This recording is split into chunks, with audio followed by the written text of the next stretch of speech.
ഛാത്ര നമസ്കാർ. കവിതാ ക്ലാസ്സിലേക്ക് എല്ലാവർക്കും സ്വാഗതം. വിക്ടേഴ്സ് ചാനലില് മാതൃഭൂമി കവിതയുടെ ക്ലാസ് നിങ്ങൾക്ക് കിട്ടിക്കാണും. കുറച്ചൊക്കെ കാര്യങ്ങൾ നിങ്ങൾക്ക് മനസ്സിലായി കാണേണ്ടി.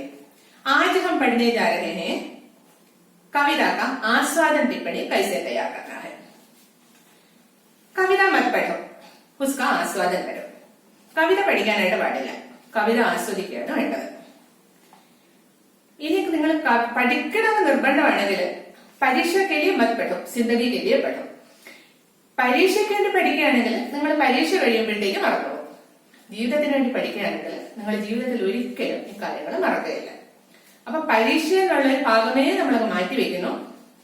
ശരിക്കും നമ്മുടെ കവിതയെ നമ്മൾ ആസ്വദിച്ച് പഠിക്കും, എങ്കിലും നമുക്ക് നന്നായിട്ട് പരീക്ഷയ്ക്കും ആസ്വാദന ടിപ്പണി എഴുതാനായിട്ട് പറ്റുള്ളൂ. നമ്മൾ എങ്ങനെ ആസ്വദിച്ചു, നമ്മൾ ആ കവിത എങ്ങനെ സ്വീകരിച്ചു, എങ്ങനെ ആ കവിതയെ നമ്മൾ നമ്മുടെ സ്വന്തമാക്കി, അതാണ് ആസ്വാദന ടിപ്പണിയിലൂടെ നമ്മൾ തയ്യാറാക്കാനായിട്ട് പോകുന്നത്. कविता अनेक प्रकार की होती है. कुछ कविताएं बहुत मीठी होती है, जैसे सूर की वाणी. സൂർദാസിനെ പോലെ ചില കവിതകൾ വളരെ മധുരമുള്ളതാണ്.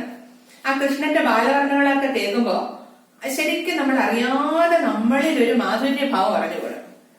കൊച്ചു കവിതായെ വിചാരാത്മക ഹോത്തിയെ നമ്മളെ ചിന്തിപ്പിക്കാൻ പ്രേരിപ്പിക്കും. ജैसे കബീർ കെ ദോഹ. കബീറിന്റെ ദോഹ പഠിക്കുമ്പോൾ ശരിക്കും നമ്മളൊരു ഒരു തത്വചിന്തയിലേക്ക് നമ്മളെ കൊണ്ടുപോകും. അതാണോ ശരി, ഇതാണോ ശരി, നമ്മൾ അങ്ങനെ ചെയ്യാൻ പാടുള്ളൂ, ആ ഒരു രീതിയിലേക്ക് കൊണ്ടുപോകും.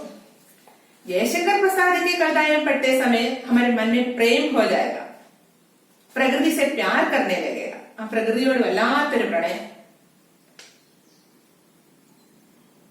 പ്രണയത്തോട് വല്ലാത്തൊരു ആസക്തി, അതൊക്കെ പ്രസാദിന്റെ കവിതകളിലൂടെ നമുക്ക് കിട്ടും.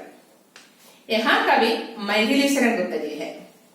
गुप्ता जी का नाम सुनते ही हमारा मन बहुत गर्व करने लगेगा. ഗുപ്തജിയുടെ പേര് കേൾക്കുമ്പോൾ തന്നെ വല്ലാത്തൊരു സ്വാഭിമാനം കൊണ്ട് നമ്മുടെ മനസ്സ് നിറയും. ശരിക്കും പറഞ്ഞാൽ ഒരു രാഷ്ട്രബോധം തലയ്ക്ക് പിടിച്ചൊരു കവിയാണ് ഗുപ്തജി.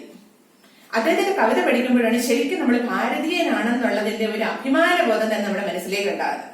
ശരിക്കും വയലാറിന്റെ കവിതകളൊക്കെ പഠിക്കുമ്പോൾ നമുക്കുണ്ടാകുന്ന ഒരു വിപ്ലവകരമായിട്ട് നമ്മുടെ നാടെന്നുള്ള ഒരു ഫീല്, ഒരു വിപ്ലവകരം ആയിട്ട് നമ്മളെ വഹിക്കുന്നത് പോലെ ഗുപ്തജിയുടെ കവിതയിലൂടെ അദ്ദേഹം ചില കാര്യങ്ങൾ നമ്മുടെ മുന്നിലേക്ക് പറഞ്ഞു തരുമ്പോഴാണ് നമ്മുടെ മനസ്സിൽ ഒരു സ്വാഭിമാൻ കാ ഭാവ് ഉജാഗർ ഹോ ജായേഗ.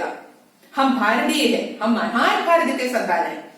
നമ്മൾ എന്തൊക്കെയോ നമ്മുടെ ഭാരതം എന്ന് പറയുന്നത് അങ്ങനെ നമ്മൾ വളരെ നിസ്സാരമൊക്കെ. ശരിക്കും നമുക്ക് നമ്മുടെ വില അറിഞ്ഞുകൂടാ, ഭാരതീയ കളത്തിന്റെ വില നമുക്ക് അറിഞ്ഞുകൂടാ. ശരിക്കും പറയാറുണ്ട്, വിദേശ രാഷ്ട്രങ്ങളിലെ കുട്ടികളൊക്കെ അമേരിക്കക്കാരൊക്കെ കുട്ടികൾ തോക്കുകൊണ്ട് കളിക്കുമ്പോ നമ്മുടെ ഭാരതത്തിലെ കുട്ടികളുടെ പ്രത്യേകത എന്ന് പറയുന്നത് അവര് സംഗീതവും കലയും നൃത്യവും ഒക്കെ അഭ്യസിക്കുന്നു എന്നുള്ളതാണ്. ആ കുട്ടിക്കാലത്ത് തന്നെ നമ്മുടെ ഒരു സംസ്കാരത്തിന്റെ പ്രത്യേകത ഏതാണ്. ആ കാര്യങ്ങളൊക്കെ ഗുപ്തജി നമ്മുടെ മുമ്പിൽ വന്നത് നമുക്ക് പറഞ്ഞു തരും. നിങ്ങൾക്ക് അറിഞ്ഞുകൂടെങ്കിൽ നിങ്ങൾ ആരാണെന്ന് ഗുപ്തജി വന്ന് നിങ്ങളോട് പറഞ്ഞു തരും. നിങ്ങൾ ഇന്നാരാണ്, നിങ്ങൾ മഹാഭാരതത്തിന്റെ സന്താനങ്ങളാണ്. അപ്പൊ നമ്മൾ കവിതയിലേക്ക് പോകുന്നു. ആയേ കവിത की ओर. മാതൃഭൂമി കവിത. ആദ്യത്തെ 6 വരിയുടെ ആസ്വാദന കുറിപ്പാണ് നമ്മൾ ഇന്ന് പഠിക്കാനായിട്ട് പോകുന്നത്. കവിത ഞാൻ വായിക്കാം.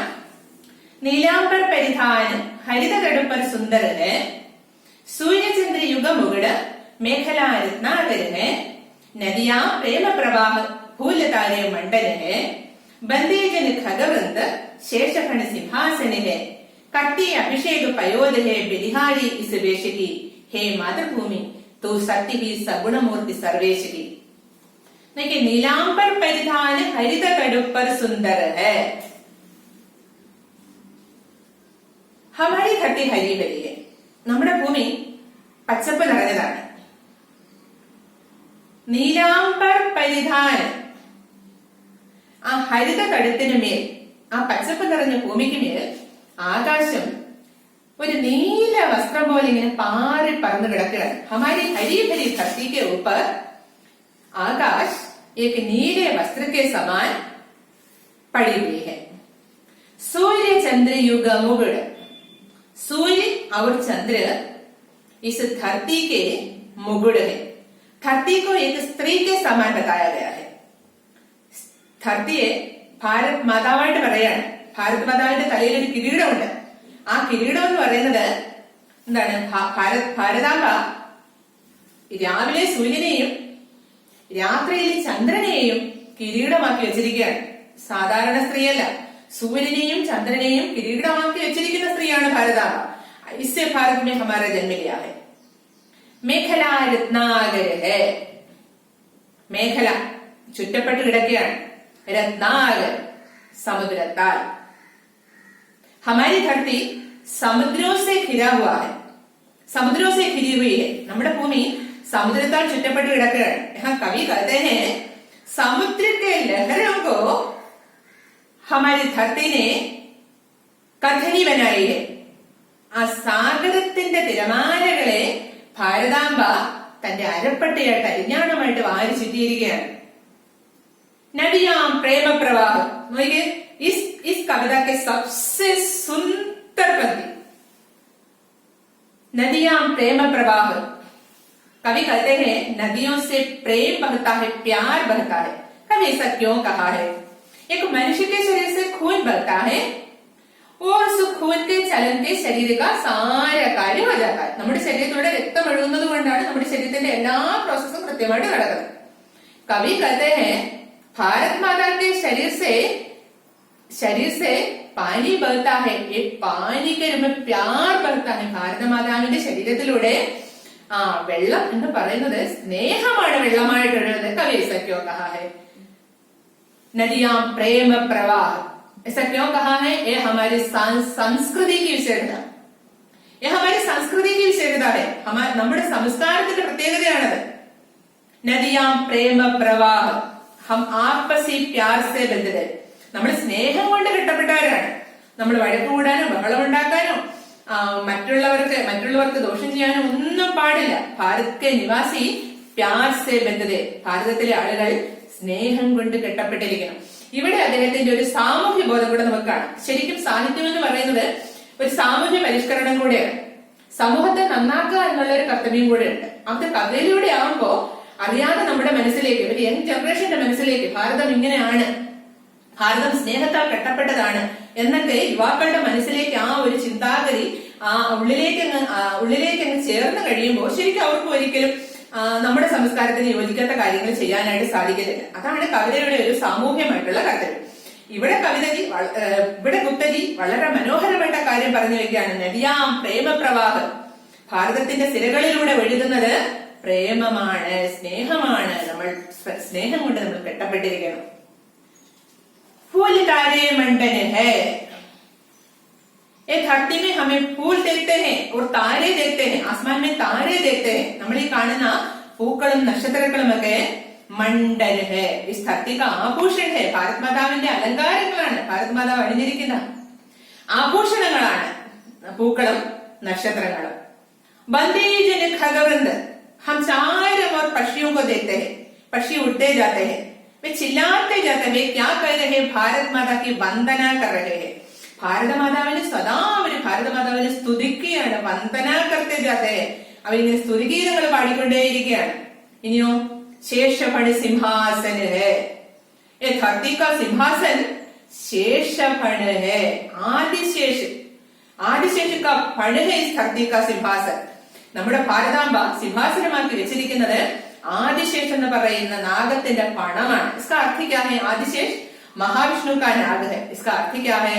सदा महाविष्णु का अनुग्रह इस धरती को प्राप्त है. നമ്മുടെ ഭൂമിക്ക് ഈശ്വരന്റെ അനുഗ്രഹം സദാ എല്ലായ്പ്പോഴും പ്രാപ്തമാണ്. ഈശ്വരാനുഗ്രഹമുള്ള നാടാണ്. ഈശ്വരന്റെ അനുഗ്രഹം കിട്ടിക്കഴിഞ്ഞാൽ പിന്നെ വേറൊന്നും നമുക്ക് ആവശ്യമില്ല. എല്ലാം നമുക്ക് വേണ്ടുന്ന രീതിയിൽ, നമുക്ക് വേണ്ടുന്നതെല്ലാം ഭൂമിയിൽ നിന്ന് ഐശ്വര്യമായിട്ട് നമുക്ക് കിട്ടിക്കൊണ്ടേയിരിക്കും. കർത്തേ അഭിഷേക് പയോദ് ഹെ. അങ്ങനെ ഐശ്വര്യവതിയായിട്ടുള്ള ഈ ഭൂമിക്ക് മേൽ കർത്തേ അഭിഷേകം ചെയ്തുകൊണ്ടേയിരിക്കുന്നു. കോൻ? ബാദൽ. बादल सदा पानी बरसता है. इस धरती को हरी भरी रखने के लिए बादल सदा पानी बरसता रहता है.